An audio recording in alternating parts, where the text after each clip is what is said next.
नमस्कार, मैं हूं संजय शर्मा। आप देख रहे हैं 4 PM न्यूज़ नेटवर्क। हमेशा बात होती है भारतीय जनता पार्टी और संघ के रिश्तों की। आज मैं कुछ आपको संघ के और भारतीय जनता पार्टी के रिश्तों का एक भौचक्का कर देने वाला खुलासा बताऊंगा। संघ की स्ट्रेटेजी क्या होती है? संघ हमेशा क्या भारतीय जनता पार्टी के पीछे ऐसे ही खड़ा रहा है या मन से अभी भी प्रधानमंत्री नरेंद्र मोदी के पीछे खड़ा है? संघ की एक लाइन है कि भाई पहले संगठन बाद में व्यक्ति। प्रधानमंत्री ने उस लाइन को खत्म कर दिया है। संघ की पीड़ा है, संघ की छटपटाहट है। संघ छोटा हो गया है, मोदी बड़े हो गए हैं। तो क्या 2024 के चुनाव में संघ मोदी के पीछे उतनी ही ताकत से खड़ा रहेगा? ये ऐसी चर्चाएं बहुत लोग पूछते हैं, बहुत सवाल करते हैं। हालांकि वो लोग ये भी कहते हैं, मेरी डिबेट में कई सीनियर जर्नलिस्ट ये भी कहते हैं कि संघ की मजबूरी है। मोदी जी ने संघ को वो कुछ सारा कुछ दे दिया जो कभी संघ ने कल्पना भी नहीं की थी। और संघ आज से 15-20 साल पहले वाला संघ नहीं है। तब संघ के प्रचारक, आप अगर जानते हो संघ के बारे में, तो एक राजदूत मोटरसाइकिल पर जाते थे, कभी किसी शहर के किसी व्यापारी के यहाँ लंच, कहीं डिनर, भोजन, वहाँ बैठ के हिंदुत्व की बातें। अब संघ के प्रचारक भी गले में मोटी सोने की चैन पहनते हैं, हाथ में बड़ी विदेशी घड़ी पहनते हैं, कुछ ठेके पट्टे में भी इन्वॉल्व हो गए हैं। तो संघ बदल गया। ये बदला हुआ संघ मोदी के रिश्तों के साथ 2024 में कैसे खड़ा होगा?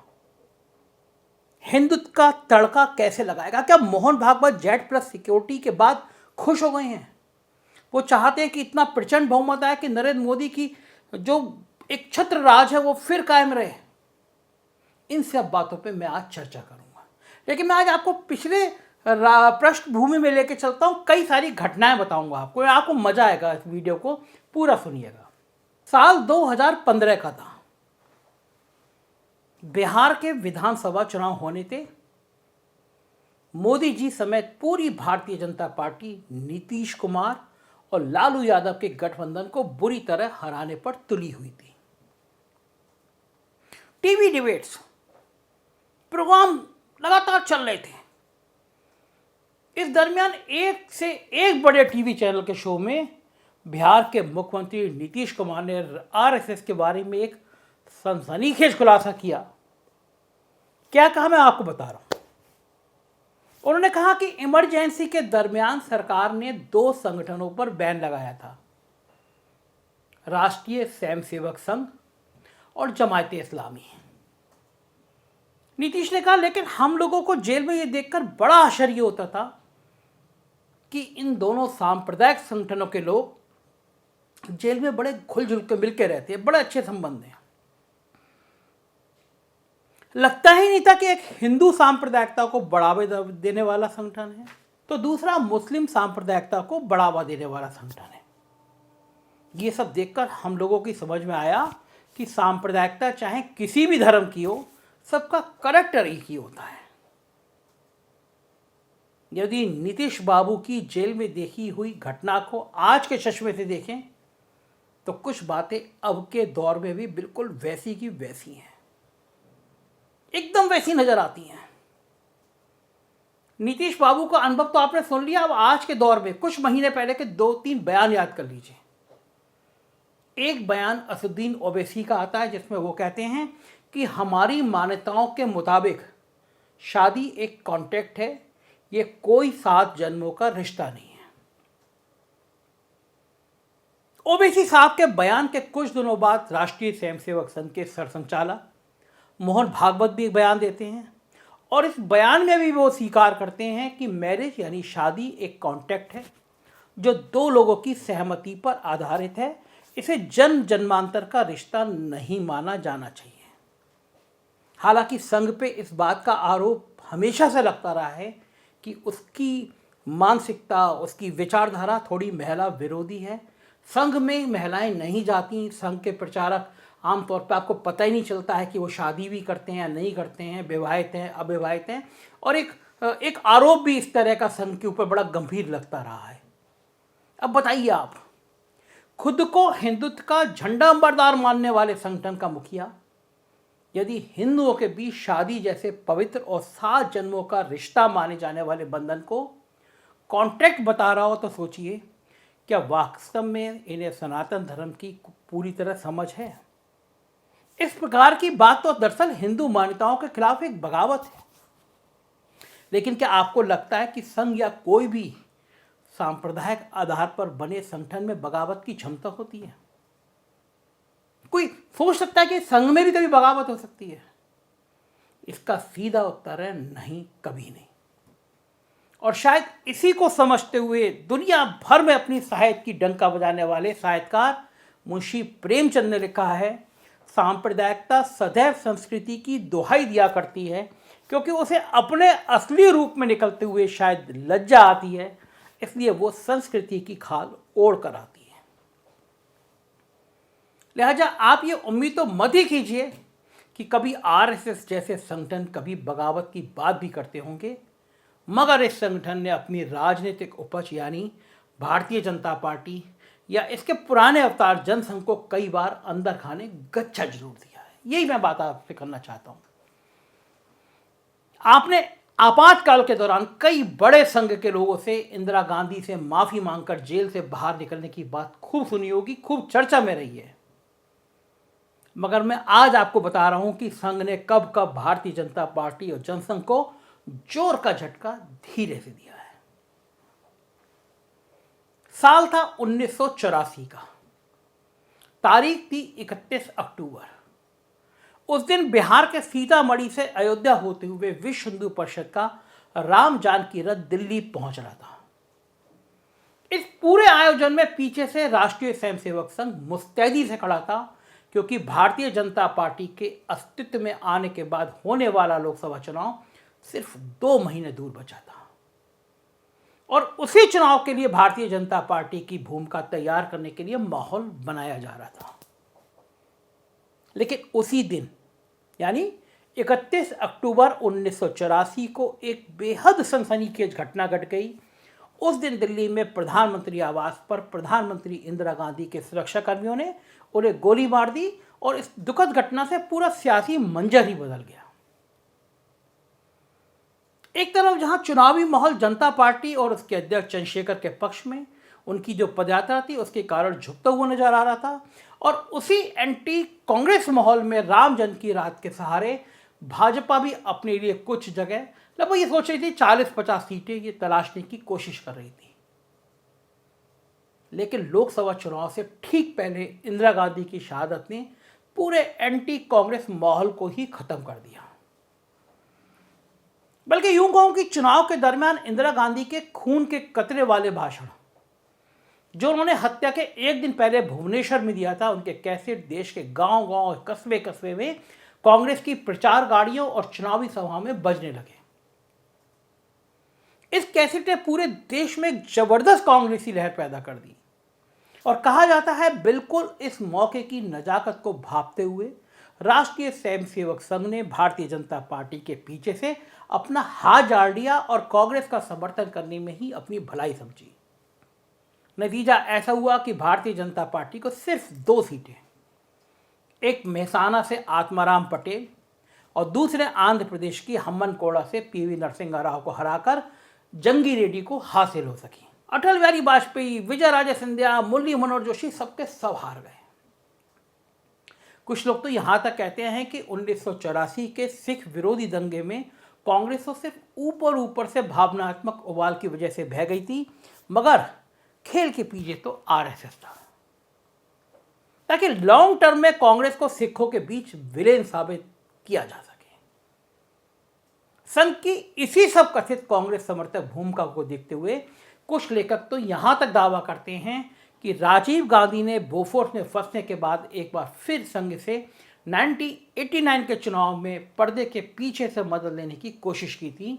दरअसल कोशिश तो यह हुई थी कि राजीव राम मंदिर बनवा देंगे, बशर्ते संघ विश्वनाथ प्रताप सिंह की आंधी का मुकाबला करने में कांग्रेस को अंदर खाने 1984 के चुनाव की भांति सपोर्ट कर दे।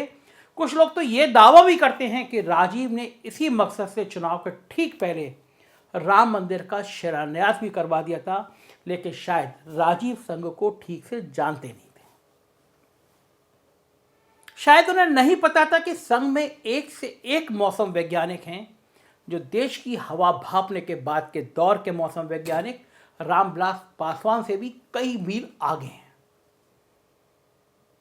पूरे संघ को विश्वनाथ प्रताप सिंह के पक्ष में चल रही हवा का अंदाजा था। लिहाजा आरएसएस ने राजीव गांधी के इस कथित प्रस्ताव को कोई तवज्जो नहीं दी। इसके बाद आते हैं, साल था 1993।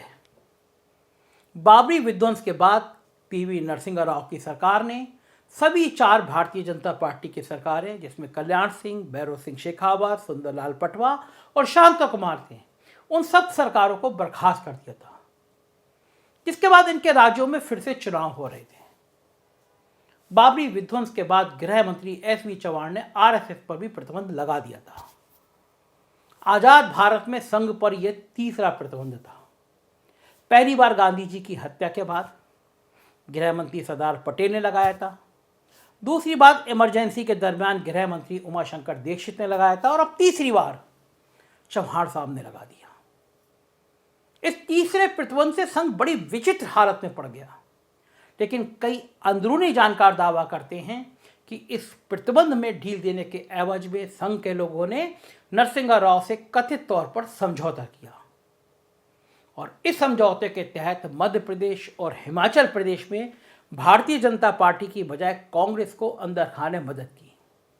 इस बात को कई बार हमारे चैनल में मध्य प्रदेश के समाजवादी नेता और पूर्व विधायक डॉक्टर सुरीलम भी कई बार हमारे कार्यक्रम में, हमारे शो में बता भी चुके हैं।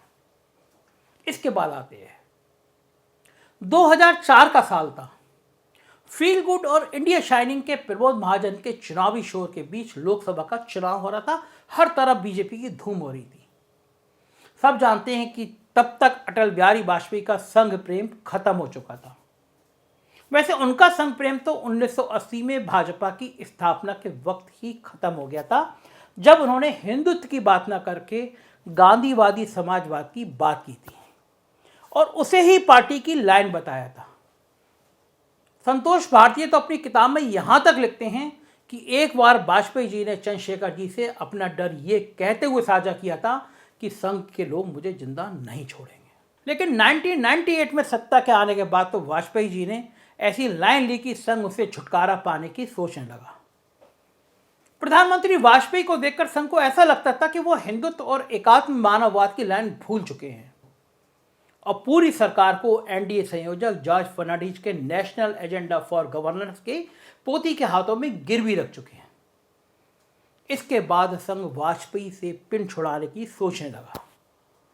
कहा जाता है कि 2002 में खुद केसी सुदर्शन, जो संघ प्रमुख थे, उन्होंने वाजपेयी जी को समझाने गए थे कि अब आप राष्ट्रपति बन जाइए और आडवाणी जी को प्रधानमंत्री बनने दीजिए, लेकिन वाजपेयी नहीं माने। और उसके बाद फील गुड और इंडिया शाइनिंग के शोर में जब चुनाव हुआ तो संघ ने अपना पल्ला झाड़ दिया। नतीजन पार्टी धराशायी हो गई। 2007 के गुजरात विधानसभा चुनाव में संघ ने मोदी को हराने में अपनी पूरी ताकत झोंक दी थी, लेकिन तब तक गुजरात में हिंदुत्व की जगह मोदित्व हावी हो चुका था।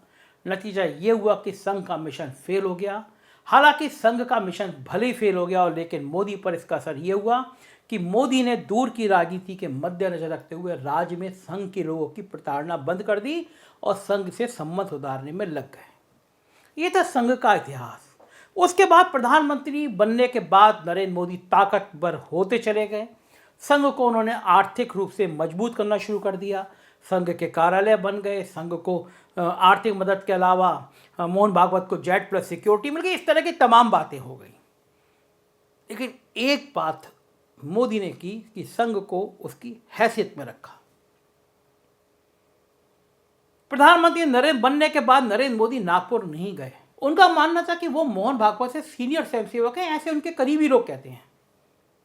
लिहाजा संघ की वैचारिक लड़ाई में कहीं ना कहीं ये बात उनको चुभ रही थी कि प्रधानमंत्री का कद, नरेंद्र मोदी का कद संघ से बड़ा होता जा रहा है। लेकिन संघ तड़प के बेचैन रहने के अलावा कुछ कर नहीं सकता था। नरेंद्र मोदी की राजनीति का जो स्टाइल है, जिसमें वो किसी की नहीं सुनते हैं, उसमें संघ भी लाइन में लग गया। पूरी गुजरात की कैबिनेट बदल दी गई, मुख्यमंत्री बदल दिया गया, संघ से पूछा नहीं गया। संघ के सबसे प्रिय दुलारे नितिन गडकरी को संसदीय बोर्ड से बाहर का रास्ता दिखा दिया गया, संघ से पूछा नहीं गया। ऐसे तमाम किस्से हैं। संघ नहीं चाहता था कि पॉलिटिकल लोगों को किनारे करके नौकरशाहों को आगे बढ़ाया जाए, लेकिन नरेंद्र मोदी की जिद के कारण कई नौकरशाह कैबिनेट मिनिस्टर बन गए और कई कांग्रेस से आए लोग प्रदेशों में मुख्यमंत्री बन गए। ये जो बीजेपी है ये कांग्रेस पार्ट 2 हो गया। तो जाहिर है 2024 तक संघ और मोदी के रिश्ते क्या सास बहू रहेंगे, प्रेमी प्रेम का वाले रहेंगे, या फिर कुछ और खेल होगा, इसमें हमारी निगाह रहेगी। देखते रहिए 4 PM, क्योंकि राजनीति के अंदर की खबरें आपको यहीं मिलेंगी। बिहार की खबरें देखना हो तो 4 PM बिहार, गुजरात देखना हो तो 4 PM गुजरात, और यूपी की खबरें देखनी हो 4 PM यूपी देखिएगा। और एक खुशखबरी और, आपके अपने चैनल ने कर्नाटक में दस्तक दे दी है, तो 4 PM कर्नाटक को भी सब्सक्राइब करिएगा। कुछ महीने बाद चुनाव है, कर्नाटक की राजनीति की हर खबर आपको 4 PM कर्नाटक में मिलेगी। शुक्रिया, थैंक यू।